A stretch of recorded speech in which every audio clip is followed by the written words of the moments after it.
Listen closely. Today marks a profound cosmic event that will shake the very foundations of your deepest wounds and offer you the rarest opportunity to transmute your most painful experiences into sources of extraordinary power. This Tuesday, August 19th, the universe presents you with a spiritual examination unlike any other. The Sun in Leo forms a perfect trine with Chiron in Aries, creating an alignment so potent that it illuminates the darkest corners of your psyche, while simultaneously offering you the divine tools needed for complete transformation. This is not another fleeting astrological transit that whispers gentle encouragements from the cosmos. This is a direct confrontation with the wound that has been silently governing your life, the invisible chain that has kept you small, afraid, and disconnected from your authentic power. The wound that convinced you somewhere along the way that you are not enough, that you do not deserve to take up space, that your voice does not matter, that your dreams are too big for someone like you. Right now, as the sun blazes through Leo at its most magnificent expression, it casts its golden light directly onto Chiron, the wounded healer asteroid positioned in the fierce sign of Aries. This cosmic spotlight is not random. It is divinely orchestrated to show you exactly where your healing work needs to happen. The sun represents your conscious awareness, your life force, your ego structure, and your capacity to shine in the world. Leo amplifies this energy to its maximum potential, demanding that you step into your sovereignty and claim your rightful place as the creator of your own destiny. Chiron in Aries represents the primal wound of existence itself. It is the wound that questions your very right to be here, to take action, to lead, to pioneer new territories of experience. This wound was likely formed in your earliest years when something happened that made you question your fundamental worth. Perhaps you were criticized for being too bold, too loud, too much. Perhaps you were punished for taking initiative or expressing your natural enthusiasm. Perhaps you learned that it was safer to stay small, to follow rather than lead, to dim your light rather than risk the pain of rejection or failure.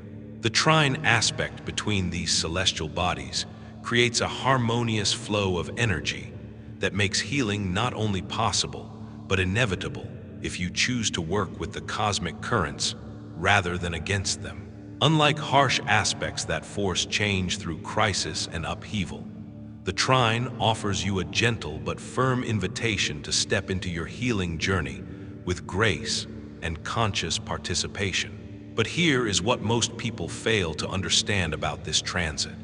The healing opportunity will not come wrapped in pretty packaging with clear instructions attached. It will arrive disguised as the very thing you have been trying to avoid.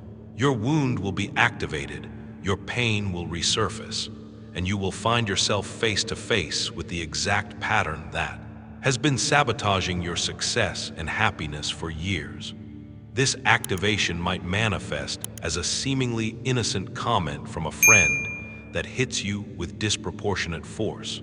Someone might offer constructive feedback that your nervous system interprets as a complete character assassination. A colleague might make a casual joke that cuts straight to the core of your deepest insecurity. Your boss might question a decision you made, and suddenly you are transported back to childhood, feeling small and inadequate and wrong about everything. Or perhaps the activation comes from within. You might find yourself paralyzed by an opportunity that should excite you. A chance to lead a project, to submit your work for consideration, to put yourself out there in a bigger way presents itself, and instead of feeling energized, you feel terrified. The voice in your head starts its familiar litany of reasons why you are not qualified, why you will probably fail, why you should let someone else take the lead. This is not ordinary self-doubt. This is your Chiron wound speaking, trying to protect you from the imagined catastrophe of being seen and potentially judged. The wound might also surface as imposter syndrome reaching unprecedented levels. You might wake up one morning after a success or compliment and be bombarded by thoughts that you are a fraud, that you have somehow fooled everyone into thinking you are competent, that it is only a matter of time before you are exposed as the inadequate person you believe yourself to be. This voice is relentless and convincing because it carries the emotional charge of every moment in your past when you felt not good enough. Sometimes the healing invitation arrives as a painful memory that resurfaces with startling clarity. An incident from childhood or adolescence that you thought you had processed and moved beyond suddenly feels fresh and raw again. You might find yourself reliving a moment of rejection, criticism, or humiliation with the same emotional intensity you felt decades ago. This is not regression. This is your psyche offering you another chance to heal the original wound with the wisdom and emotional resources you have now that you did not have then. The cosmic test embedded within this transit is elegantly simple yet profoundly challenging. When your wound is activated, when the pain rises to the surface, when you feel triggered and reactive and small, you will find yourself standing at a crossroads that most people never even notice. Two paths will stretch out before you, and the choice you make in that moment will determine whether this transit becomes another repetition of your suffering or the beginning of your liberation. The first path is the well-worn road of unconscious reaction. This is the path your nervous system has traveled thousands of times before. It is the automatic response pattern that your psyche developed years ago to cope with this specific type of pain. When the wound is activated by an external trigger, this path leads to blame and projection. Your mind immediately focuses all its energy on the other person, making them the villain in your story. You spend precious hours and days analyzing their motives, building a case for why they were wrong, seeking validation from others who will agree that you have been wronged. This path is seductive because it feels like you are doing something productive. You are not just sitting with the discomfort of your wound. You are taking action, defending yourself, fighting back. But this action is actually a sophisticated form of avoidance. By making the problem about someone else, you never have to look at the wound itself. You never have to question why their words or actions had such a powerful effect on you. You never have to take responsibility for your own healing. When the wound is activated by an internal trigger, when the pain comes from your own thoughts and memories rather than external circumstances, this path leads to distraction and numbing. The discomfort of facing your pain becomes so overwhelming that your system goes into survival mode. You reach for your phone and scroll mindlessly through social media. You open the refrigerator and eat food you do not want. You turn on the television and binge-watch shows that do not interest you. You throw yourself into work or exercise or cleaning or any activity that will drown out the whisper of your wound. This strategy works temporarily. The pain recedes, the trigger loses its charge, and you convince yourself that you have moved past it. But the wound has not healed. It has simply been buried deeper in your unconscious, where it will continue to influence your choices and reactions until the next time it is activated. Each time you choose this path, you reinforce the limiting belief at the core of your wound. You prove to your subconscious mind that the pain is too big to face, that you are too weak to handle it, that avoidance is your only option. The second path is narrow and steep and completely unfamiliar. It requires you to do something that goes against every survival instinct you have developed. It requires you to stop running from your pain and turn toward it with curiosity and compassion. This path begins with the conscious pause, a moment of sacred space between the activation of your wound and your response to it. When you feel the familiar sting of rejection or inadequacy or fear, instead of immediately reacting or reaching for distraction, you take a deep breath. You create just a few seconds of space where you can observe what is happening inside you without being consumed by it. In this space, you resist the urge to make meaning of the pain or to fix it or to analyze it. You simply acknowledge its presence. This pause is revolutionary because it breaks the automatic chain of reaction that has kept you trapped in the same patterns for years. It gives you access to choice in a moment when choice seemed impossible. From this place of conscious awareness, you can begin to work with your wound as a teacher rather than fighting it as an enemy. The next step on this path is to welcome the pain with gentle curiosity. This does not mean you enjoy it or invite more of it into your life. It means you stop treating it as an intruder and start treating it as information. You say to yourself, "Hello, familiar pain. I see you. What are you here to teach me?" You locate the sensation in your body, perhaps a tightness in your chest or a knot in your stomach or a tension in your shoulders. You breathe into that space and allow yourself to feel the pure energy of the emotion without the story your mind wants to create around it. Then comes the most important question you can ask in this moment of activation. Instead of asking who did this to you or how you can make the pain stop or why this always happens to you, you ask, "What lie am I believing about myself right now?" This question is an act of profound self-responsibility.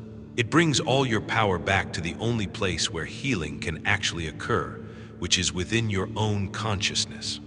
The lie might be that you are not smart enough, not talented enough, not worthy of love or success or respect. It might be that you are too much or not enough, that you are fundamentally flawed in some way that disqualifies you from the good things in life.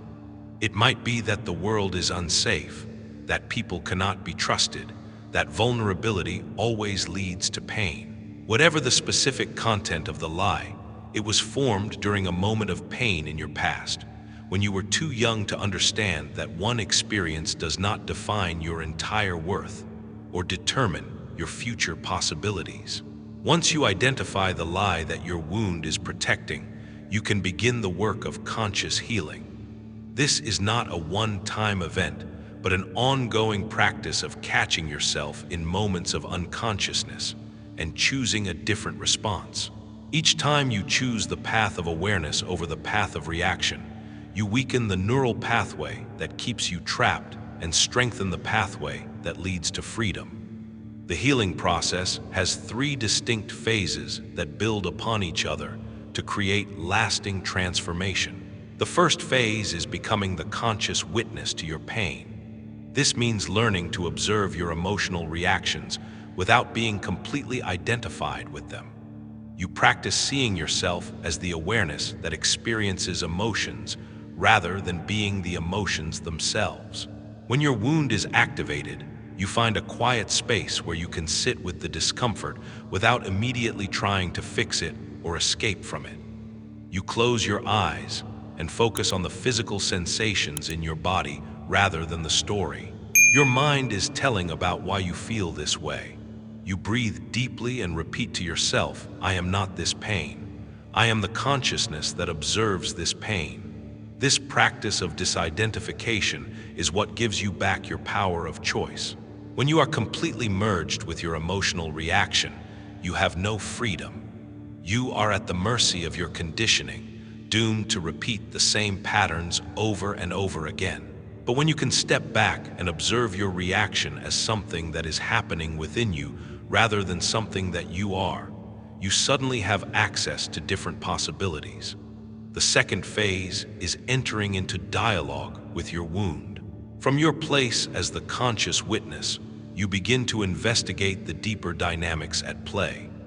Every chronic emotional pattern has a positive intention behind it, even when its effects are destructive. Your wound was originally formed as an attempt to protect you from something your young psyche perceived as an even greater threat. You approach this investigation with genuine curiosity rather than judgment.